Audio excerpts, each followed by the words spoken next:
The most obsolete idea is go to school, get a job, work hard, save money, get out of debt, and invest for the long term in the stock market. See, why would you save money when they're printing trillions of dollars? The gap between the 1% and 99% is massive. You see, it's not just money. You have to step back and look at the bigger picture. So what do you do? In every one of us is a poor person. There's still a poor person inside me. There's also a middle class person, and the middle class person wants security. They want that steady paycheck. And there's a rich person. And they're all inside of us, except that it's not taught. You're taught to go to school, get a job, and get a paycheck. You're not taught how to get rich. If you read Rich Dad, Poor Dad, my rich dad refused to pay me. He said the paycheck was one of the most damaging things you could take in your life. He says the moment you take a paycheck, you're an employee, and that's the mindset. So my rich dad never paid me. It drove my poor dad, government employee, nuts. You gotta pay people, you gotta pay people. And Rich Dad was not saying that the paycheck was bad. He says he didn't want to be a slave to money. So as an entrepreneur, if Rich Dad folded, I just started another company. I don't need a paycheck. I don't need anybody to take care of me. If my government doesn't like me, move to another country because they need entrepreneurs. Mm-hmm. So the entrepreneur is not so much the business. The entrepreneur is really the mindset and the skill sets and the different set of rules. You see, I don't operate, small business does not operate in the same rules as big business. Entrepreneur is a mindset first, a skill set, and rules. And depending upon whether you're an employee or small business, the rules are different. The mindsets are different, the skill sets are different. If you could say one thing to somebody who's never been an entrepreneur and they're thinking about making the leap of faith into becoming an entrepreneur, what could you tell them? Well, I'll just tell them the same thing that happened to me. My last paycheck, I still remember it clearly. It was one of the worst and the best days of my life. And I was in Puerto Rico. I was working for Xerox, and my boss gave me my last. It wasn't a paycheck; it was a bonus check. I think it was about $30,000, taxable. That's the only problem with that. So I got this check, and I went, "Holy mackerel!" You know what I mean? So I was excited, but I was also disturbed. And so this other guy comes up to me. His name was John, and John says to me, he says, "You're going to be back." I said, "Why?" He says, "Because you're going to fail." I looked at him and said, "Look." Few expletive words, because that's what he did. He left Xerox, failed, and he came back. And I said, "Look, you failed and you came back, but I'm going to fail and I'm never coming back." And that's the attitude.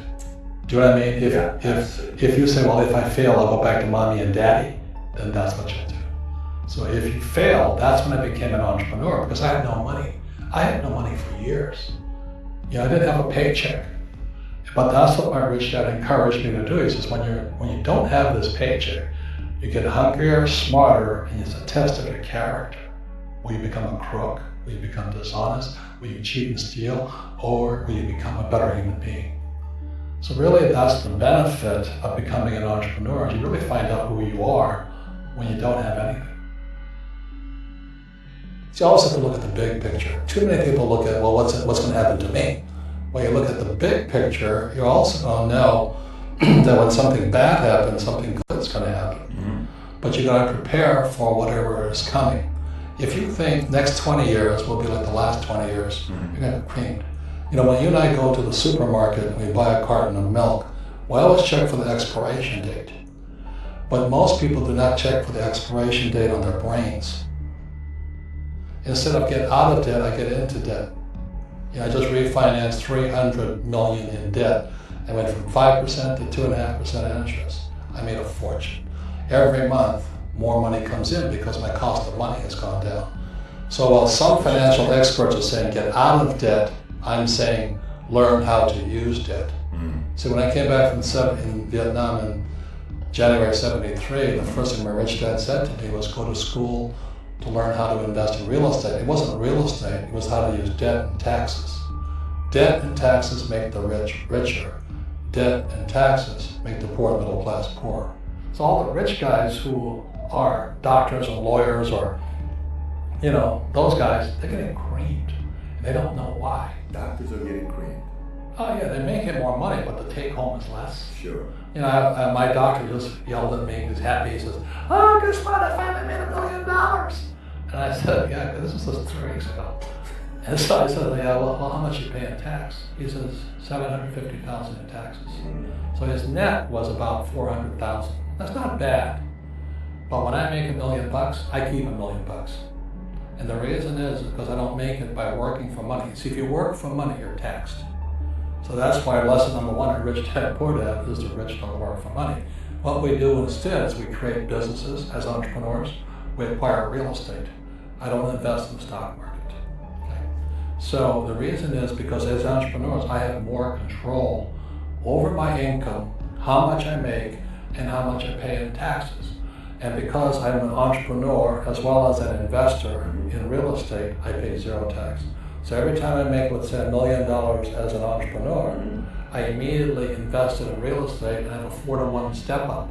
So I put $1 million in real estate, I get $4 million from the bank. That's why I love banks. But the banks are screwing everybody else, terrible, but it's good for me. That's why you say when you print, it's good for you, but when you print, it's bad for people that work for money. Because when you print, savers get creamed and people who work for money get creamed. When they print, debtors get rich. You see, debt and taxes make the rich richer, and debt and taxes make the poor middle class poorer. When we have obsolete ideas, we get obsolete results. So what's happening for most people, the idea of going to school, getting a job, working hard, saving money, getting out of debt, buying your house because it's an asset, investing for the long term, is obsolete. The world has changed. The world changed in 1971 when President Nixon took us off the gold standard and money became debt. What if we get rid of school? Then what would happen? Would it be better if we had no educational system at all? No, I'm saying education is more important before. It's just obsolete. There's Moore's Law which states information doubles every 18 months. In other words, everything's obsolete 18 months. So, and this is a recent phenomenon. So when you come out of school, you're already obsolete.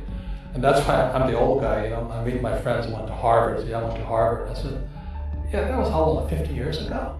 Today, the banks are charging you interest to save money. In other words, banks don't want your money because they printed too much of it. And that's why there's this bubbles in stocks and bubbles in real estate and all this. People are dumping the cash. Because as I said in here, savers are losers and cash is trash. And yet people, well, I want a high-paying job. Well, that's an obsolete idea. Get out of debt is an obsolete idea. You should learn how to get into debt, how to use debt to get rich, and they'll never teach you about taxes. The reason the 1% is way up here and the 99% are going this way is because when you print money, 2 things happen: inflation and taxes. It's going to crush you. And any entrepreneur thinks, I'm just going to make money, I'm going to start a business and make a lot of money because that's what we talk about. They really have got to smell the roses, man. That's not what the real entrepreneurs are doing.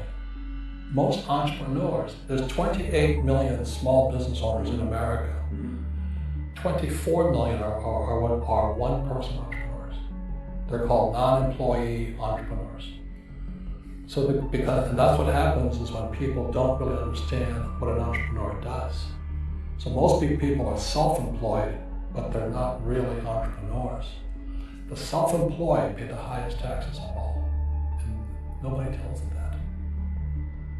Yeah, it's also called the entrepreneurial spirit, but what we were actually talking about was there's no such thing as a bad economy. There's external, you and I, we all have an external economy, but we also have an internal economy, and the willpower is to change our internal economy. So for me, I can see the good and I can see the bad, and I don't really give a damn, because I'm going to be rich anyway. But a poor person with a poor personal economy, all they're going to see is a bad economy, because they don't know how to make money in any economy. And a middle class person, they have a middle class economy. What they want is a nice house, a steady paycheck, and the job, and the car. And so when you take their job away, to them, that's disaster. Well, since an entrepreneur doesn't have a job anyway, it's no big deal. So all I'm saying to people, and it's what Bucky Fuller taught me, is always two sides, you know what I mean? You know, to use plural, at minimum two. So if you think the economy is bad, it's because your economy is bad.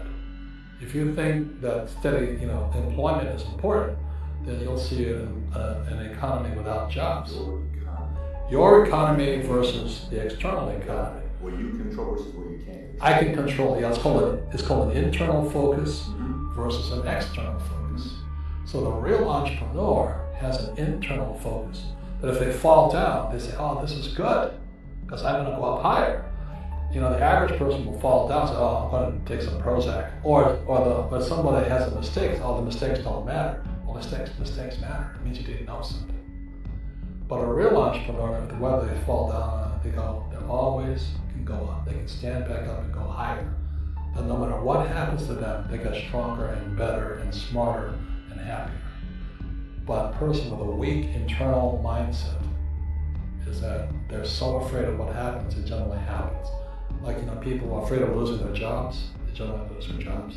You know what I mean? Yeah. So you. Yeah, so the entrepreneur first job is to control inside here, not outside there. The moment you take that paycheck, you're an employee. You've got to be stronger than that. It's about inside control.